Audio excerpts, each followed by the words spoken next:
Hey, Yo. Morning, guys. Yeah, this is awesome. How's it going? Yeah, we're good, thank you. good. We're How are good, we're good. you? Excellent. Yeah, very, very good. Thank you. Sore heads from the after party the other night? Oh, sore Yeah. head, sore neck, sore Yeah. back. Yeah. You're still struggling.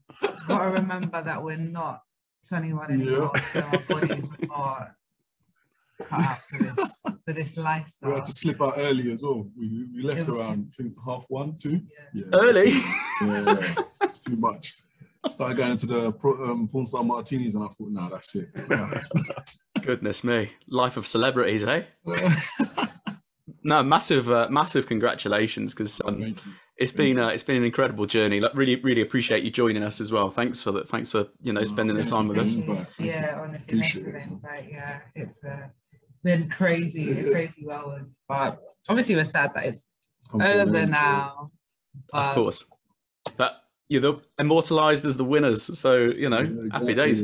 This is the first time Jason and I have ever had a chat with winners from a show. Normally, the runners-up get in touch. It's always the losers. But we got in early enough to get you guys. So no, really appreciate you joining us. There's a few. It's no sort of formalities or anything like that. We just want to just chat about your experiences and everything like that, really. It's I think one of the first things I wanted to ask, especially with it being it's so fresh. How's it been, the transition? Because obviously 6 weeks ago it hadn't even aired, and then you're on that build up, and you guys know.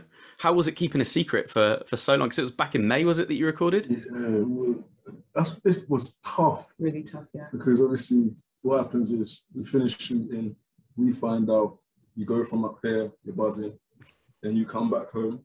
Yeah. It's like you gotta just be normal again. And it's that was probably the toughest bit, coming back, getting used to obviously it was easy because we could get back to work life and stuff. So you kind of put it to the back of your head.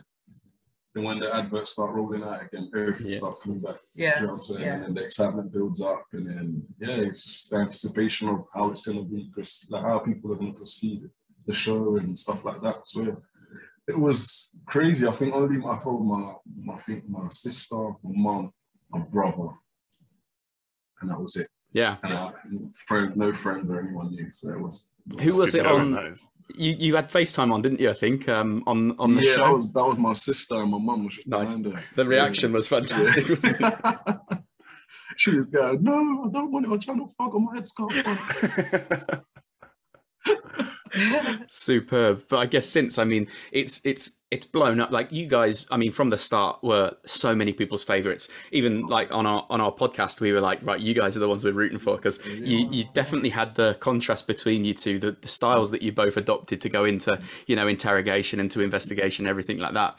But I think it must have been mad that initially you get like a few notifications and stuff like that. Like in the first, obviously you're gonna have plenty of friends and family that are watching, and then it must have started. By like Tuesday, it had exploded. Every other message was just, "Well done, guys! This is immense. This is immense." I bet you're overwhelmed with all the support and stuff.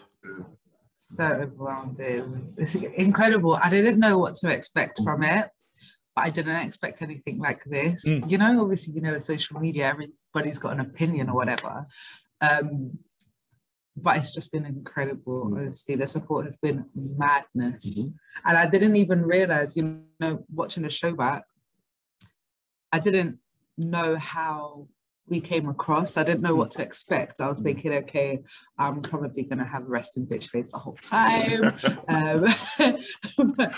We stepped on the blood the first episode. We thought we were going to get cooked for it. But no, everybody was just, really positive and carrying us along. And we're really appreciative for it all.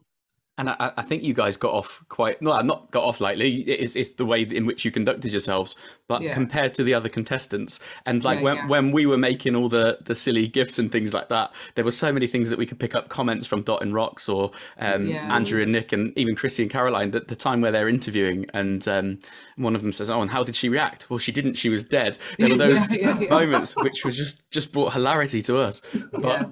You guys seem to have that nailed. Every comment that I saw based on you guys was, that was immense. That was amazing. Especially you, Sarah, with the way in which you spoke to people. It was just phenomenal.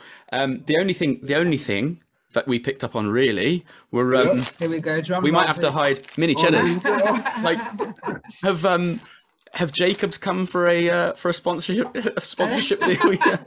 Not as of, not yet. But watch this space. Keep trying, keep trying. Yeah, mini cheddars trending on a Tuesday night. You're like, what's happening here?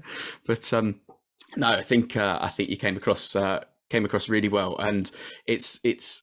I mean, this is uncharted territory for me and Jace, because it's so, the stuff we normally cover is sort of 20 years old, or you know, been created over the last 20 years, and this only finished airing 2 days ago.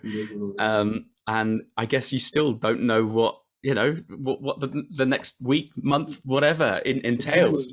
It's so crazy because obviously we watched the finale with the whole team practically, and it felt so surreal.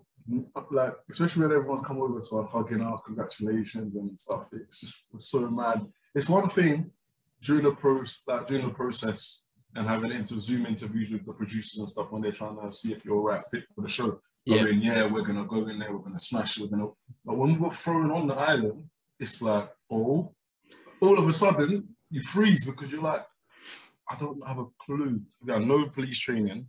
Like, we've just gone from stuff that we watched on TV, and that's obviously not real life. Do you know what I'm saying? So it was so surreal being on the island and then having to just say, you know what, let's go. Yeah.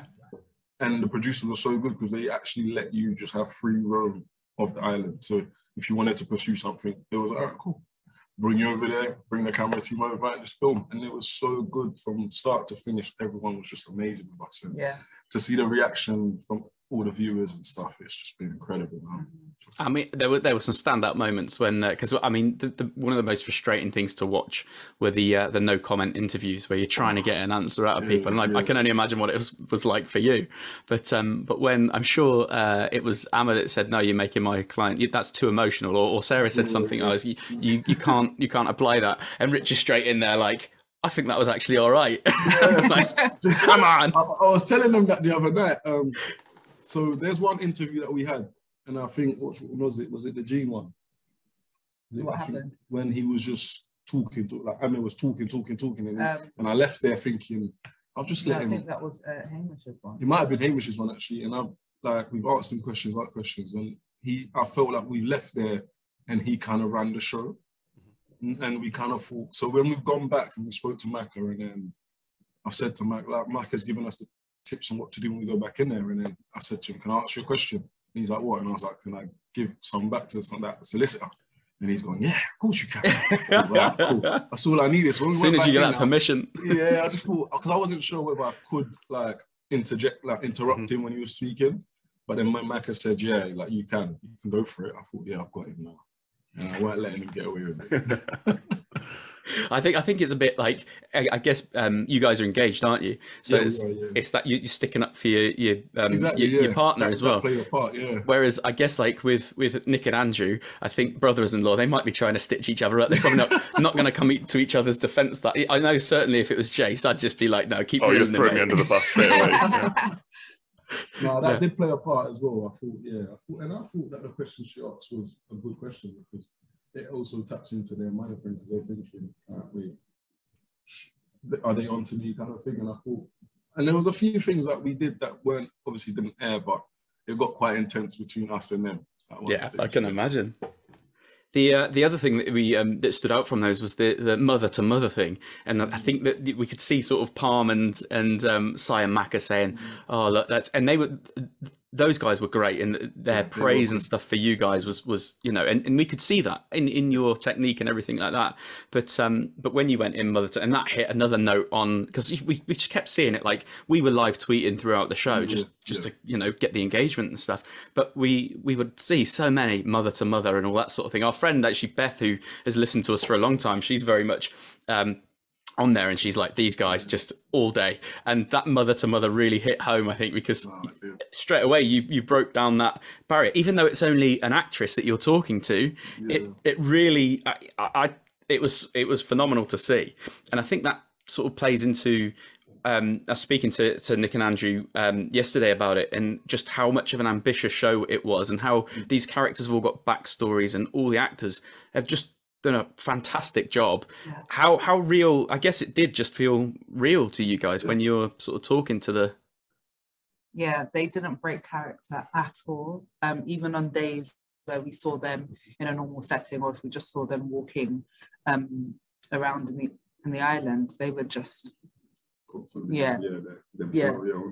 Hamish was Hamish, Jean was Jean. Everybody was the character that they were playing, and not for like even now we've only just seen them out of their characters, and it was so strange because they're just like so normal. Yes.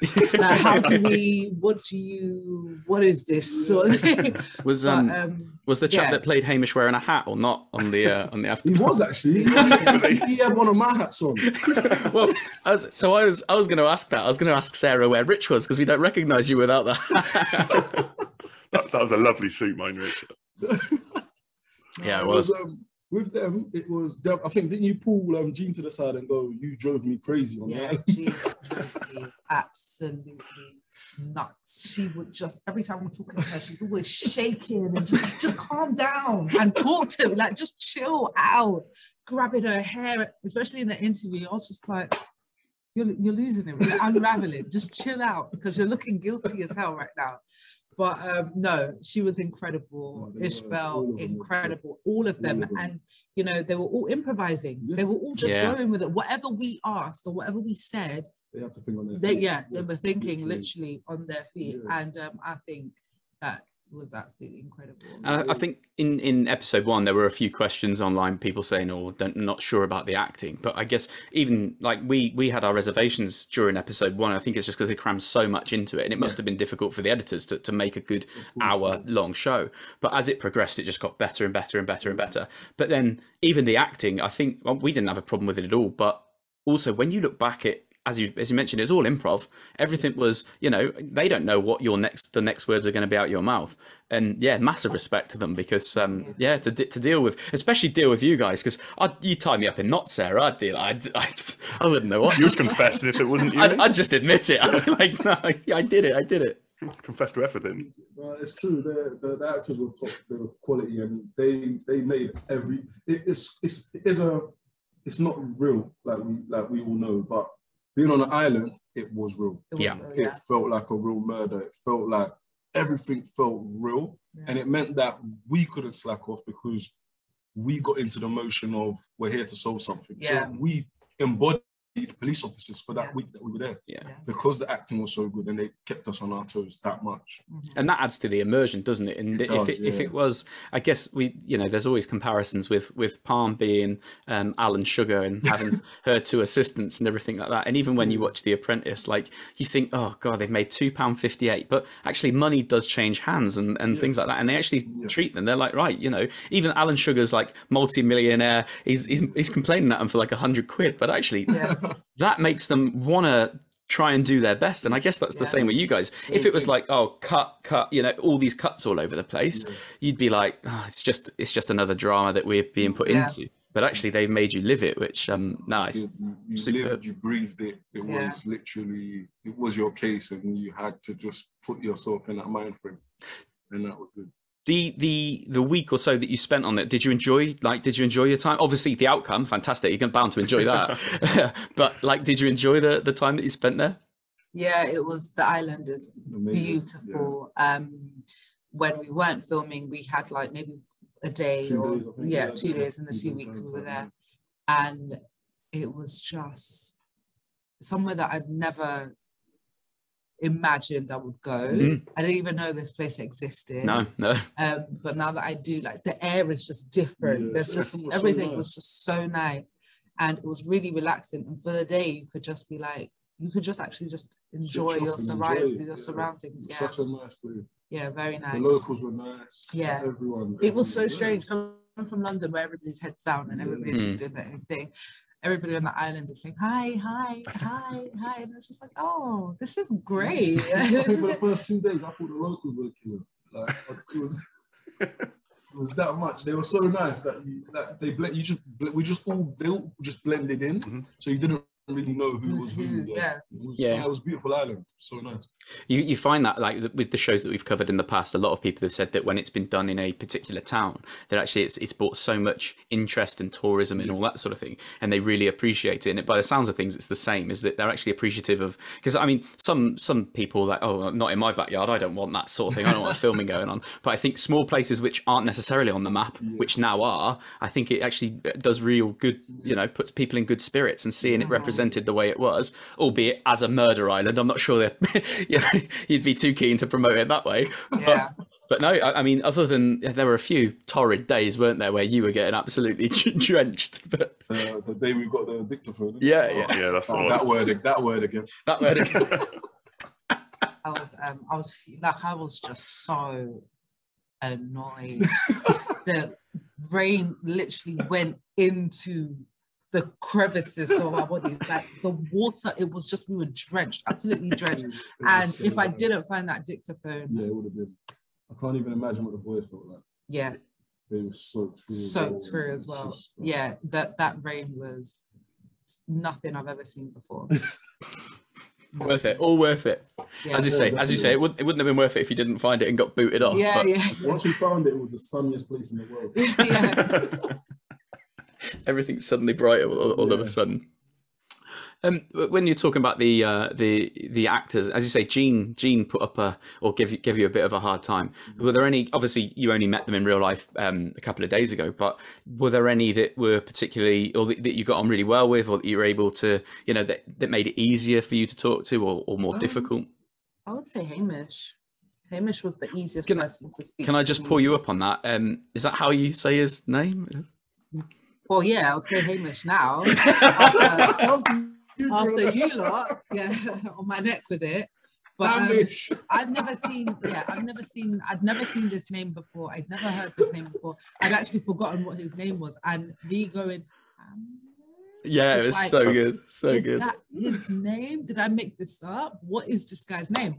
And then it was just like, I think that day, obviously we did all the filming, and they've taken bits of that day and put it in the other episodes, which makes it look like I've been calling him Hamish the whole time. But on that note, when we saw Hamish on Tuesday, he actually said that he spoke. Who did he say he spoke to? I think he's casting agent or something. Yeah, his casting agent who's a Gaelic, and he said that that's actually the correct pronunciation. Oh, well, we stand corrected. Formal apology. Yeah, and it really depends on your location, apparently, like where you're, like, you know, if you're from in Scotland, if you're from like the Highlands, or that's so I wasn't actually wrong. And also, we should know better, because if someone's only ever read a word and they pronounce it wrong, then, you know, who are we to criticize? You've read that and you've made you've seen it, and we should never wind you up. The best bit was when she's obviously switched it up on the board and she's put H-E-Y. So you've got the pronunciation right. Yeah, and I've seen the episode. I've just gone, they're gonna kill her. Yeah, no, that was the only way I was going to put it in my head, that this is the pronunciation, this is how it's said. We feel a bit guilty, because we're not on. We're just giving. We're not on the receiving end of any of it. So we're hammering people. There's no malice in it. We would never do anything like that. But I would hate to think that week on week you're thinking, what are they going to say in that podcast, or what are they going to tweet this week? You know, thank God it was just mini cheddars that you were eating. There was Hamish and mini cheddars, and I think they were the only two things that we thought. That was about it, wasn't it? What? For me, I'd say the best person I found, I'd say it was Jean, actually. Because pretty early on, I could tell that Jean was just scared, basically. She didn't want to appear guilty. But by doing that, she was making herself look even more guilty. Do you know what I'm saying? But I think she was good. She gave us some very good pieces of information. She did. Yeah, she did. Jean was really... Initially, she wasn't. Climbing up. Yeah. But, once we got the sort of... Trust. Yeah. I think it was that turning point on the pier. And then I've stuck up for her. Yeah. That switched it. Yeah. I think that's where it changed. Yeah, that was really good, because you separated them, didn't you? And that was Yeah. that's fantastic. Oh, because Hamish came creeping up behind. Creeping didn't he? up. Yeah. Nah, that one. We was talking to her. I was just thinking, from the corner of my eye, I could just see someone getting closer and closer and closer. And I thought at first it was the mic guy, but she started acting up, and I'm thinking, that's Anthony's right there. That was a good scene, that one. I enjoyed that one. And I think that was the moment where we were like, "You guys have got something," because that was split that separated them. And I think didn't he say something along the lines of, "Don't speak to me like that," and you're "Do what I want, thanks." For that slight second, I forgot the cameras was on. I was going to throw him in the podcast. Oh, that would have been superb. What about someone I wouldn't mind? Or Freddie was just one of those characters which he was a bit larger than life, very much like the geezer and all that sort of thing. But what was that like? Was it intimidating or anything like that? His was weird as well, because we'd been told you're going to interview Alicia. So we've gone there and we just expected to interview Alicia. This was the first ever day. Yeah. And we see this guy walking up with a bottle. What? And I'm thinking, what's going on? Who is this? And then we recognize his picture on the board. We all had pictures of the persons of interest on the board. So I thought we'll wrap up Alicia and we'll just take that opportunity to go and speak to him. And then when we spoke to him, we didn't think much of it until when his record came back. And then that's when we thought, this guy's dodgy. But we didn't get to interact with him as much as some of the others. So we couldn't really build an idea of what he was at. We just went from seeing him that one time to reading his record on paper. Yeah. And also what we picked up from that is that wasn't his style. What happened to Charlie, we worked out very early that wasn't a Freddie style. Do you know what I'm saying? He likes to, if it was him, it would have been a bit more gory, if I can say that. Yeah. So that's why we kind of put him aside very early on. Yeah, we had we had so many different theories, and one of them was very much, if it was going to be Freddie, he'd get someone else to do it. And that's Logan. Logan was like a target, because we thought, if Freddie's buttering him up a little bit, then he wouldn't surprise you. But we didn't think Freddie'd get his hands dirty. You made a couple of arrests as well. How was that? Because that looked incredible on telly. And at one point, I think Sai or Maka, who was with you at the end, was like, right, we've got to get both of them, and you did it. So we were expecting, the way he said, right, you take one, I'll take the other, we're thinking this is going to all kick off, and then you're like, can you just come outside please? And the actors were like, okay, and they stepped out. You're like, right, you're nicked. It was nerve-wracking for me, because literally on the drive there, it was like, all right, we're going to arrest these guys. Do you know what to say? I said, no, I don't. I had to write it down. Wrote it down and said, okay, cool. The cameras were rolling, didn't have time to memorize it. Oh, absolutely not. Yeah, and, sorry guys, everybody, I didn't learn it when I was 12 years. I knew this when I was 12. Okay, Did you? My bad. Just watching Nickelodeon and stuff, the usual stuff. Exactly. But I, wrote it down, just said it, and I was like, oh my God, like this is it. These are the two guys that we have left. We've gone through everybody else. We've looked at all the information we have on these people. Ishbel, dodgy as hell. Didn't give anything away. Like anytime we'd speak to her, she would just, it's like she had nothing to say. Rich didn't like her from day one. Day one, he was like, this lady and me are not, it's not gonna work. And it was just so intense. When we took them in for interviewing, those two interviews, they didn't show all of it. But it was intense. You could feel the tension, you could feel the suspense, you could feel it all. And especially with Ishbel's interview, it was so emotional. Like I came out after the break, when she asked for a break, and I was just like, this is a lot. This is actually a lot. And it felt so real, because she was so good, and so was Logan. They were so good. But unfortunately for them, we found out what happened. You got it. And before that was the live by the sword, die by the sword. And again, you were very quick to and pick up on that. What happened? Like there was the altercation. She's like, stand back, get away from me, wasn't it? that kind of threw me off almost, you know, because I was thinking, what have I done? Because I was just, she wanted to go. Because when I asked her about what did you mean by live by the sword, die by the sword? She was trying to leave and say, oh, I've got to drop these eggs off. And I was just trying to stop her, just saying, give me a minute of your time. So when my hand's gone up, she's gone, no, put your hand on me, don't. And I'm thinking, whoa. And then that's when Sarah's come and saved the day. But that one it threw me off. She did throw me off for that time. No, I can imagine. I think that sort of gave us our first indication of, like, you know, how she felt about Charlie. Yeah, not even just of Charlie, but with the whole like domestic violence that she experienced with her late husband. Of course. Well. Like she had some sort of, because Rich was a man coming close to her. She didn't like that, because when I was speaking to Ishbel, I was quite close to her. But when Rich went, she just didn't. It's like them two. That's a really good point. For sure. Yeah. But yeah, that was a bit fun. Like it threw me off, but then it kind of also made me feel there's more there. Yeah. Because what they didn't show you actually is there was a time when we were talking, me and Sarah in the car, and I've gone to Sarah. I want to know how Ishbel's husband died. Yeah. And this was very early on in the process. Day. I think this is like first or second day once we spoken to her Logan.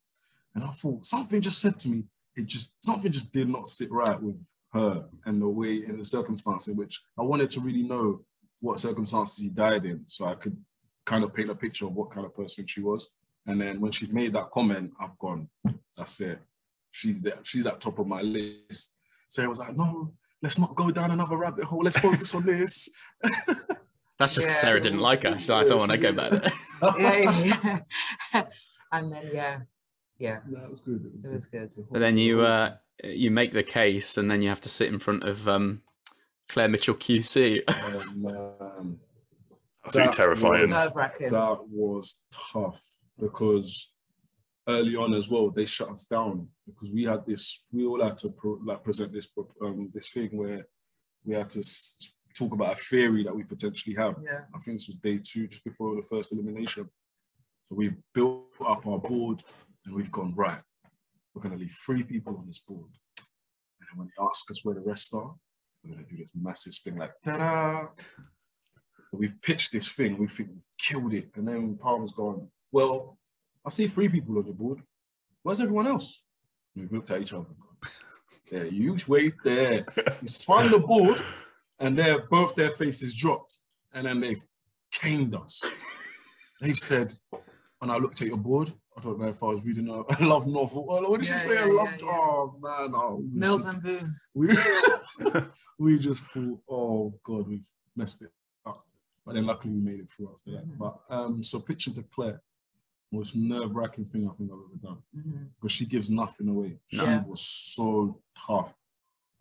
Coming off the island, coming off the boat initially, we thought Palm would be the tough one. But then Claire came in. Yeah, she doesn't want she don't mess nonsense. around. Like, don't waste her. Yeah. The way she was on screen is exactly how she was with us on the island. She didn't interact with us. Yeah. We saw her when it was time to see her. When you saw her, you knew something wrong was going to happen. Yeah. Someone was down home, basically. Yeah.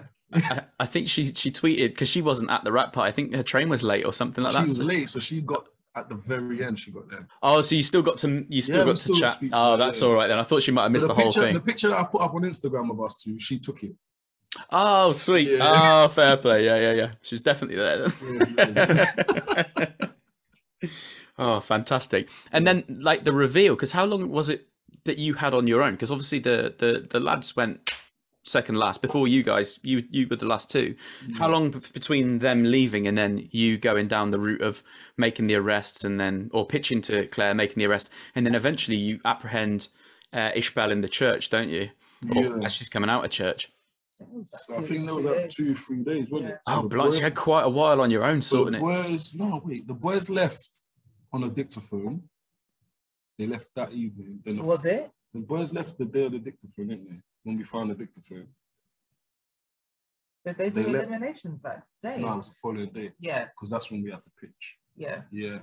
So then the boys left, and then I think we had like two days to ourselves. Wow. Yeah. So you still had to work for it then, even after that. After that, it still weren't, because literally, as soon as the boys are gone, it's like, okay, the boys are gone. You can't celebrate. Yeah. Like, it's not done. No. It's literally went straight back in the office. And we had to start looking at other avenues and different theories and stuff straight away. So, and that's what I loved about this program. Like, you didn't, this process, you didn't have time to slack off. No. Yeah. The lad said it was like working. Relentless. It was harder than their job. I think it was from like, some days were like from 7 a.m. to 8, like from 7 a.m. to 11, 6 a.m. to 11, because we had our runner that would come and bring us breakfast. He'd probably come around 6:30. We'd eat that quickly. 7 o'clock, you're gone. Yeah, so you're in there up until 11:30 sometimes. Like, I think one of the latest we left there was 11:30 at one time. It was hard. So there must be hours and hours of footage that's just not used. That didn't make it. Yeah, they could have just spread it out over a few more episodes. Yeah. And then it was like, all right, you've done this. That was good. Okay, cut. Go back. Do that all over again. Shoot that. Do it one more time for me. And then none of them made it. We're gonna get in touch and see if we get the outtakes, because I'd love to see some of the behind the scenes bloopers, mate. Were there any moments that didn't make it that you thought, either I wish it did make it, or you're so glad that they didn't? No, there's a moment that I wish had made it. Oh, okay. So the mother to mother interaction. There was a bit that was more better. There was a bit that's 10 times better. Oh wow, okay. So when Sarah's wearing down Ishbel, she's going, no comment, no comment, no comment, and as Sarah's talking to her, there's a bit where Sarah goes. She starts telling us about how she felt, how Gregor made her feel when she had Logan quite young, and he was drinking heavily, and he wasn't really around, and she felt alone, and she had postnatal depression when she had Logan, and she felt like she wasn't a good mum because he was always crying. So Sarah said something along the lines of, I understand what you've gone through, because us mothers are superwomen. And as Sarah said that, it's just gone. You just felt the change in her and go, boom, we've got her. Because then she had someone she could relate with. And then that's how we broke it down. Yeah, that's probably more impactful than the saying the mother to mother. Exactly. I thought they would have used that. So the audience could see how we actually broke, at what point we actually got that turn. And I was surprised they didn't use that. You were probably just picking your nose in the background or something, and they weren't able to. I was just there thinking, this ain't my show. This is the Sarah show. So I was just sitting there like a good sidekick and just letting her do her thing. It worked so well though. It was superb, absolutely superb. Obviously then, and whether or not you've got the money, we don't need to know that. You've got ideas in terms of what you want to spend the money on, or what the first thing you have or you're going to spend the money on. Presumably a wedding, you're engaged, so a wedding's got to be on the cards. That's the first thing. We're in the process, because obviously once we come back, we literally have to just start planning for that. So we're in the process of sorting everything out for that. So this should be in the new, we're basically getting married in the new year. So Magic. That's what we're going to spend the money on. And then after we've done that, then we'll just start sitting down and actually thinking of ideas and plans of what else we want to do with it. But join the police, I guess. Them hours, mate. I mean, in some sort of capacity, I could, but not in that detective role. It's a lot. Yeah, I think for me, I care too much. So like emotionally, I was so connected to, even the case that we would, even with Murder Island, I was too emotionally invested. And I think, obviously, that matters. You do need to have emotions involved. But how many more of these kind of cases am I going to be doing that I'm going to be feeling disconnected? I feel like it will just control my life. Because it does. Even with this, there was nights when we'd finish shooting at like 10, we'd get home, shower, have some food, and we have like tons of paperwork in front of us. And this was just for a show. So imagine what real detectives do. Do you know what I mean? You've got no life, like it takes over your life. Yeah. And so really commend them, honestly. Definitely. Like it is not an easy job at all. I think the other thing as well is that all that work that you put in over that short period of time, there was a potential prize at the end of it, which also gives you that the real police aren't getting that. Yeah. They're working those long hours, and they might make that in a year. And you know, it's like, oh yeah, great. And then I've got to go and do that again every day for the rest of the year. You know, exactly. Massive respect to them. Yeah, and I think that's what it showed us, really, because all the things that we've seen before have been a bit dramatized and they've been a bit over the top, and there's been moments where the police are very much the Gene Hunts of the world, or they're going and breaking down doors and all that sort of thing. Yeah. This was very much a realistic take, and I think that's what Palm, Sai, and Maka did was. And you mentioned it yourself, Sarah, how emotionally invested you got. And I know Palm did an interview with BAFTA the other day, and she was saying how she has to leave work at the door, but sometimes you can't, and things like that. But I think that's why you had that, one, the admiration of everybody online, but also probably why you won it, because you were able to use your life experience and the emotional connection rather than just treating it as a reality police show. And that's I think was the right, way of going about it. And because I think we just said to ourselves when we found out, because when we found out that we were on the show, we didn't really find out about the money element to it until the day before we go on the island. So that's when they'll stay. The show sent over the contracts, the rules and stuff, and then that's when I think that every team found out then, and then it just kind of says, "All right, cool." That's when you started sharpening the sword and be like, "Which team do I take out first?" It was. That's when you just like the hairs on the back of your neck stand up, because you're thinking, "Wow." But we would have done it. Honestly, we would have done this for free. Yeah. It was that good of a show to be a part of. That's good. And as you mentioned, it wasn't like, oh, do you want a chance to win 50,000? It was very much, do you want to take part in this police show? Literally. What made you think, oh, I want to apply? And then the second follow-up question to that was, what was your application video like? Because I'd be curious to know. Go on. So I think I was just scrolling through Twitter or socials. Okay. Yeah. And it was sort of like, armchair detectives, do you think that you could solve a crime or got what it takes? And, we were in the middle of lockdown. We were just, there or whatever. And I said, Rich, look at that. Should we apply? And he was like, yeah. Casually. Yeah, why not? Yeah, why not? Like, So I just filled out the application. And then at the bottom of it, it said, attach your video, because that's the applications we are prioritizing our video application. And I was just like, video? I'm not gonna do my makeup and look like that. I just said, you know what? It is what it is. I just sent it without a video application. Oh wow! And just forgot about it because I was like, okay, we're probably not gonna get it because we didn't do the video. And then we're just on our way to the supermarket, and we get a call from a lady called Georgina. And she's like, hi, it's Georgina from STV. And I was like, who? We thought it was one of them cool calls. Yeah. She's like, Georgina from STV, Murder Island. I was like, oh my God.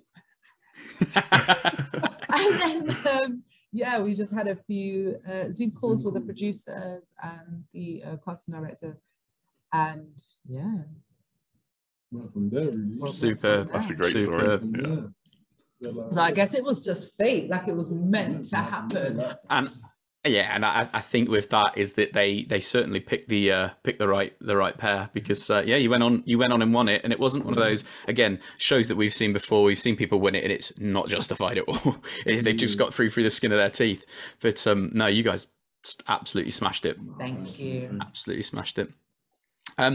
I don't have any more questions. Look, you've given up your time for us, and it's been absolutely fantastic to talk. Unless there's anything else that you just want to spill the beans and say, yeah, Nick and Andrew are horrible people, or no, they said you guys were absolutely lovely. So the boys didn't get enough credit. I think the boys were amazing.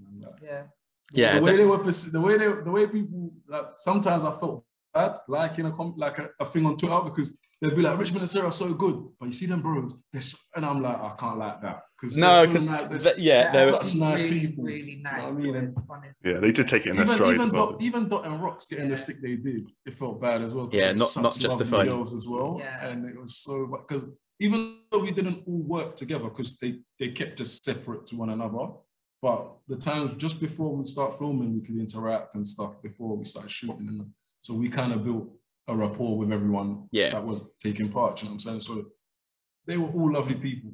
And I think I couldn't have wanted to share that experience with anyone else. No, yeah, It that's was good. we're all different, but we all gelled together, and it made sense. Yeah. And that was what was nice about it. It had the Bake Off feel, and that you quite like everybody, as opposed to The Apprentice, where you get one or two people and you think, I hate them. And that's what was so good. nice about it. Yeah. Awesome. So what was you guys' favorite bit of the whole show? Do you know what? For me, like in terms of there were moments where with the mother to mother, with the lads, there were some really heartfelt moments where either Sai or Maka were holding the umbrella for Chrissy or Caroline. I should pay more attention. It was a long time ago now since that episode aired. But there were moments like that, and I thought, this is really nice. But then there were other moments where I just couldn't stop laughing, where Chrissy or Caroline were interviewing Alicia, and they say, "Oh, how did she take that news?" And they're like, "Well, she's dead." So that was absolutely magical. Brilliant bits. And so there were moments like that, and when the lads went and interviewed Gregor, and they said, no, Logan, wasn't it? Gregor, to ask about Gregor, and of it was course. his dad, yeah. And there were just moments that I knew that, because for us it's all about, like, I like watching lots of TV, lots of movies and stuff, but I love nothing more than chatting to Jace about it. So it's always that when those moments drop, you think, I can't wait till we get on this podcast and we can start talking about that moment.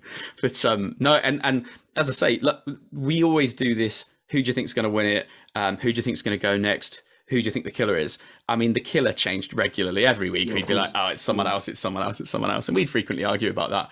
But always it was, who do you think's going to win it? We didn't even question it, did we? I don't think. There was never a moment where we were like, oh, it's going to be anyone but you guys. So no, we're happy about that, because I think I even tweeted you and said very early on, don't let us down, mate. And imagine how hard that was for me, knowing that we've done it, but I couldn't give nothing away. Had weeks left. Yeah. I think you replied, I'll try not to. And I'm thinking, oh, it's all written. I don't have the confidence that I did have. But no, it's been a real pleasure. What about you, Jace? Have you got any standout moments? No, like you say, there's definitely heartfelt moments, but there's some hilarious moments in there. But it seemed like I thought he was going to say Chris Peacock. Oh, yeah. I'm bored of that joke now. I'm bored of that joke. I'm bored of the dictaphone. Oh, the dictaphone, man. I've heard it so much. So the dictaphone, back in the Murder Game 2003, it was our second series that we did earlier on in the year. And in about episode 6, it was very late on, they find a clue in an attic or somewhere, or they find this dictaphone and they hit play. And Jason and I are talking about, anyway, I get through all of that scene. And I said to Jason, "Did you ever use the dictaphone?" He's like, "Yeah." I was like, oh, that's weird, because I always use my finger. And it was that stupid joke but every time since we've seen a dictaphone in a show, that always comes back. And I'll always say to him, and nearly catch him out every time as well.